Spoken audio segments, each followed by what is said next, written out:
किसी खास ओहदे पे मकाम पे जगह नहीं मिलती, नौजवान था और यतीम भी था, शौक बन गया दीन पढ़ने का। मोहल्लेदार इलाके वाले कहने लगे कहाँ से कमाएगा, ना बाप है ना माँ है ना घर है, कहाँ से। हजरत रूमी कहते हैं नौजवान ने जंगल में झोंपड़ी लगा ली, वहां वो सुबह मदरसे जाता, शाम को जंगल में रहता, वहां अल्लाह अल्लाह करता, सबक याद करता।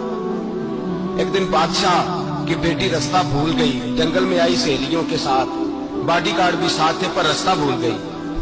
खोती खोती शाम हो गई, ऐसी खोई कि जब रात गहरी हो गई तो आके उस नौजवान के पास रुकी और चिल्लाने लगी। शेर के दहाड़ने की आवाज आती है, भेड़िए के बोलने की आवाज आती है। नौजवान अकेला, सहेलियां बिछड़ गई, गार्ड बिछड़ गए। कहने लगी मैं परेशान हूँ, मुझे जगह मिल जाएगी। नौजवान कहता मैंने शहजादी देखी और मुझे भी पता था कि घर एक ही है और रात को अंदर से दरवाजा भी बंद करना पड़ता है, जंगल जानवर भी आ जाते हैं। कहते मेरी छोटी सी कुटिया में झोंपड़ी में वो आई, रो के कहने लगी सहारा कोई नहीं, अगर मैं पीछे निकलूंगी तो भेड़िए खा जाएंगे। कहते मैंने उसे जगह दे दी। अकेली औरत, चिराग जल रहा है, सबक याद कर रहा हूँ। मेरे नबी पाक ने फरमाया जहां मर्द औरत अकेले हो तीसरा शैतान होता है। और शहजादी, वो बच्चा कहता है सबक याद करता रहा सारी रात।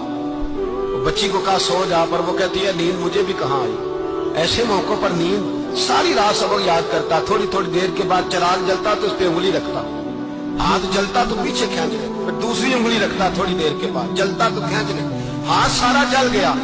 सुबह किरणें चमकी तो कहने लगा चल निकल जा, दौड़ जा, बस बड़ा सबर का इम्तिहान हो गया, चली जा। शहजादी बाहर निकली, सिपाही ढूंढ रहे थे, बादशाह खुद जंगल में निकला हुआ था, मेरी बेटी मिल गई। बादशाह तन्हाई में जाके कहने लगा बेटा मैं दुनिया को बताऊंगा कि मेरी बेटी खोई नहीं थी, सिपाही साथ ही थे। ये बड़ा मुश्किल होता है, बेटी तो भूल के भी रात कहीं रह पड़े तो लोग जीने नहीं देते, तो बेटा मुश्किल हो जाएगा मेरे लिए। कहाँ थी? उसने कहा नेक नौजवान के पास। उसने कहा बेटा मैं तो तेरी बात मानूंगा पर दुनिया नहीं मानेगी। अगर उस नौजवान ने किसी को बता दिया कि तू उसके पास थी तो फिर लोग मेरा जीना मुहाल कर देंगे। बेटा मैं मर जाऊंगा, मेरी मजबूरी ये है कि वो कहीं राज ना उगल दे वो नौजवान, उसे कत्ल करना पड़ेगा। औरत ने मिन्नतें की, उस बेटी ने कहा मेरे मौसम को मारोगे, रोई। और वो कहने लगा मैं बादशाह हूँ, मेरा अपना बुखार है, मैं उसको छोड़ नहीं सकता। गिरफ्तार कर लाए सिपाही। वक्त तय हो गया सदा का, अकेले काल कोठरी में रखा गया। जो उसके खास इतबार वाले थे उनकी ड्यूटी लगाई। बादशाह ने बुलाया तालिब इल्म, आया। औरत कहने लगी, बेटी कहने लगी एक दफा तो बुलाओ ना, एक सवाल बस पर्दे में रह के पूछना है और फिर जो आपका जी चाहे, मेरे मौसम को मारना तो है तो मर्जी आपकी। सामने खड़ा किया, नौजवान पर्दे के पीछे, औरत खड़ी हो गई।